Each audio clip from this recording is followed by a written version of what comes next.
বৃহত্তম বদ্বীপ বনাঞ্চল। ভারত ও বাংলাদেশ মিলিয়ে এর আয়তন ৯,৬৩০ বর্গ কিলোমিটার। ১০২টি দ্বীপ নিয়ে গড়ে ওঠা ভারতের সুন্দরবনে ৫৪টি দ্বীপে জঙ্গল হাসিল করে ২,৫৮৫ বর্গ কিলোমিটার জুড়ে গড়ে ওঠে এর জনজীবন। মূলত কৃষিকাজ এবং মাছ ধরা এখানকার মূল জীবিকা। যে ৫৪টি দ্বীপ নিয়ে সুন্দরবনের জনপদ, তার মধ্যে লোহাচড়া আর বেডফোর্ড দ্বীপ দুটি হারিয়ে গেছে। ঘোড়ামারার ৬০ ভাগ গ্রাস করেছে সমুদ্র, অচিরেই মানচিত্র থেকে মুছে যাওয়ার পথে। আবারও সেই প্রশ্ন, কেন কেন সুন্দরবনের প্রতিটা মানুষ রোজ রাতে ঘুমোতে যান ২ থেকে ৩ ফুট জলের তলায়?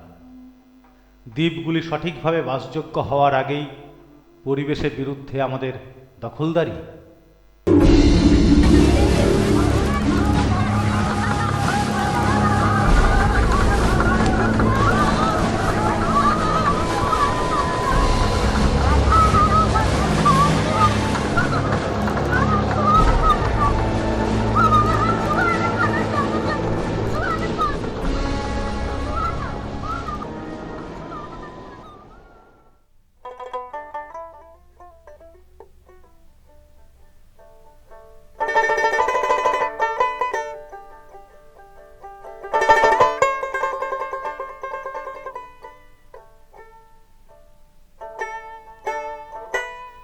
সুন্দরবনে প্রাকৃতিক দুর্যোগ ঘটিত কারণ বা নদী বাঁধ ভেঙে জমি লবণাক্ত ও চাষাবাদের অযোগ্য হয়ে পড়া নতুন কোনো ঘটনা নয়।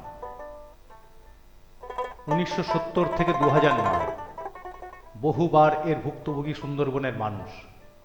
কিন্তু কেন? সেটা কি শুধুই পরিবেশের খামখেয়ালিপনা, নাকি পরিবেশকে সঠিকভাবে আমাদের না বোঝার ফল?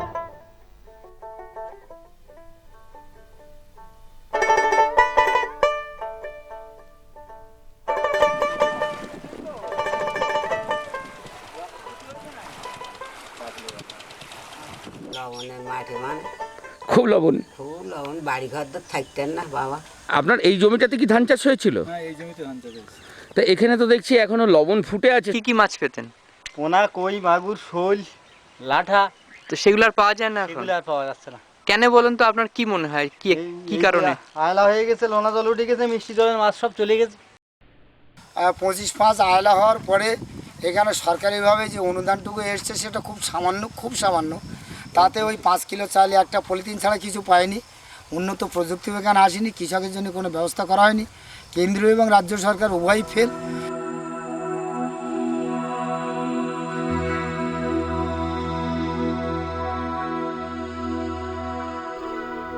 লোনা জমিকে আবাদ করতে সেফ সংগঠিত করে কৃষকদের কৃষক সভার মাধ্যমে।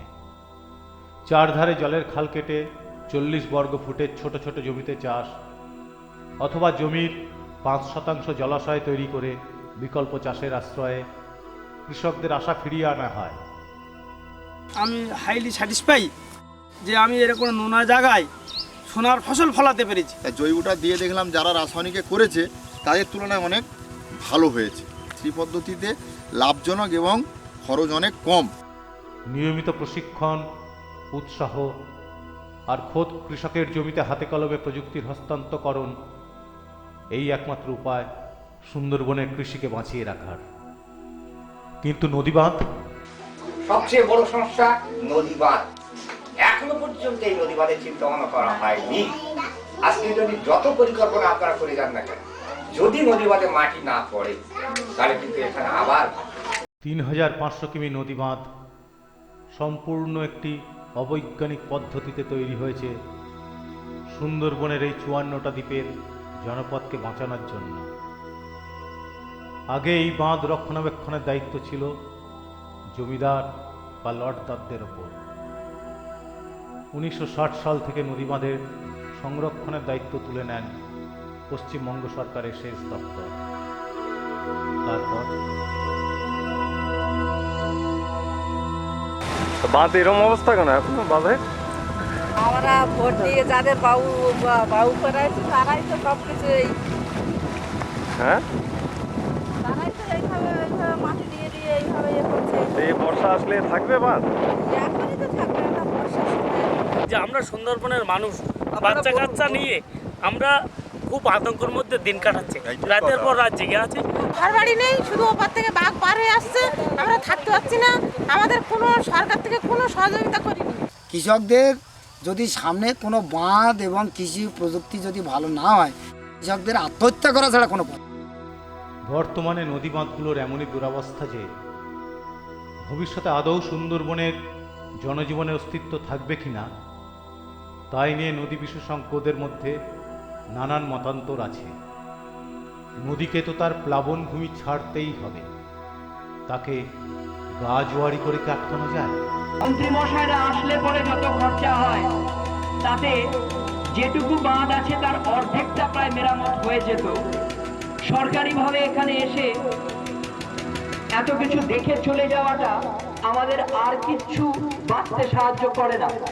তার চাইতে সেই টাকায় যদি বাঁধের সংরক্ষণ হয়, আজকে গেছিলাম দত্ত ফরেস্ট এলাকাতে, সেখানে বাঁধের এমনই অবস্থা যে বাচ্চারা শিশুরা খেলা করলে মনে হচ্ছে একটা এমন কাজ করতে হবে যে কাজটাতে সব থেকে বেশি বেনিফিট হয়। যদি দেখা গেল যে 100 ফুট বাঁধ বেঁধে বেনিফিটটা সব থেকে বেশি হচ্ছে, তাহলে 100 ফুটই বাঁধ ওই টাকা।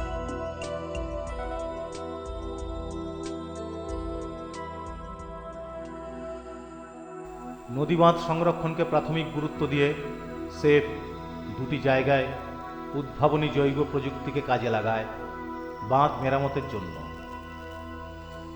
জল হাওয়ায় পরিপক্ক বাঁশের তৈরি বিশেষ খাঁচায় সাজানো হয় বালির ব্যাগ। মেরামত করা বাঁধের গায়ে একধারে লাগানো হয় ভেটিভার প্রজাতির ঘাস, অন্য ধারে সামুদায়িক প্রচেষ্টায় গড়ে তোলা হয় বাদাবনের সারি।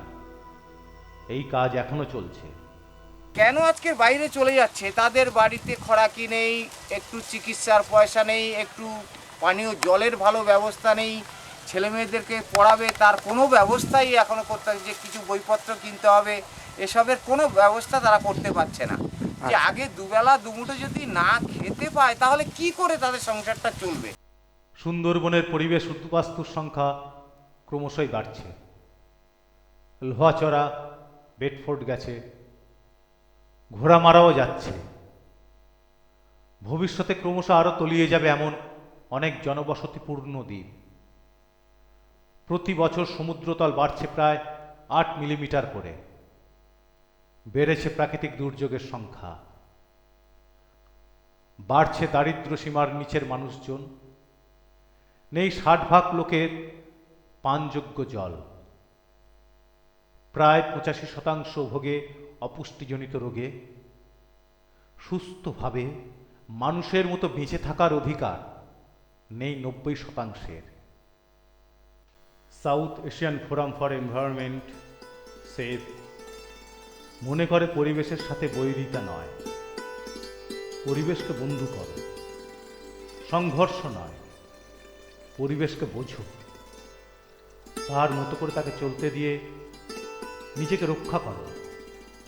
আমাদের অনেক বন্ধু সংগঠন আছেন যারা একই সহমতে কাজ করছেন। আসুন আমরা সবাই পরিবেশের বিমুখতা নয়, পরিবেশ বান্ধব হই।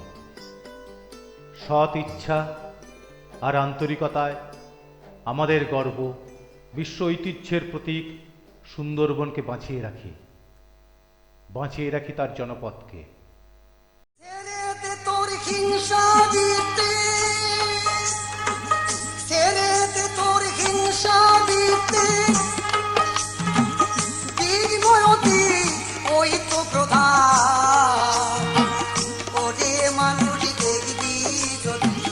ভগবান ওরে মানুষ দেখবি ভগবান। করুণা নয়, আমরা চাই বন্ধুর মতো আপনাদের পাশে থাকতে। আমরা সহযোগিতার হাত বাড়িয়ে রাখলাম। শুরু হোক আমাদের যৌথ চলা। বাঁচলে আসুন না সবাই না হয় একসাথেই বাঁচি, এছাড়া রাস্তা কি? ভেদ দেখ না শাস্ত্র দেখ না বেদ সেরেতে তোর ভিন্ন ভেদ দেখ না শাস্ত্র দেখ না বেদ বাইবেল কোরআন নয় রে প্রভেদ শোন রে হিন্দু শোন মুসলমান ভেদ নয় রে আল্লাহ হরি